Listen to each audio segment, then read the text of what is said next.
Beno, gaur Chorus estartuko dugu.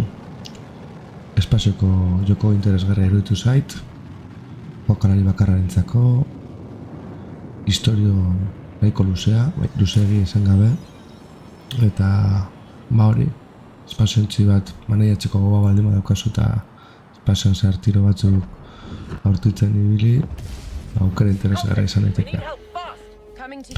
Jokoa bukatuta daukat, baina ikusten duzuen bezala lantzea hemen misio txikiak hartzen dira hausaz. Kaso honetan, kide batzuei lagundu behar diegu. Hau da, abiadura maksimoa, baina badago beste bat, nahiko azkar ibiltzeko balio dela. Batxota horrenako erasoi ihes egin behar diegu, eta 3 arma nagusi daude. Ikusi duzuen metraiadorea, laserra, eskutuak zontzitzeko aproposena, eta horrez gain misil hauek ere bai, ez dira arerio hauek zontzitzeko aproposenak, baina arma guztiak erakutsi nahi nizkizuren, ni normalean metraiadoreak erabiltzen ditut.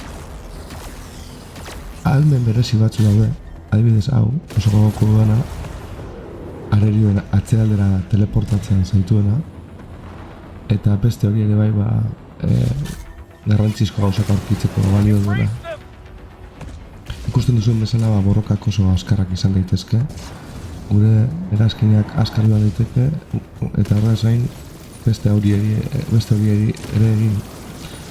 Esan, inglesez drifting deritzoten hori ez da. Nahiko interesgarria da, oso azkar joan zaitezkelako eta nahi duzunean norabide aldatu.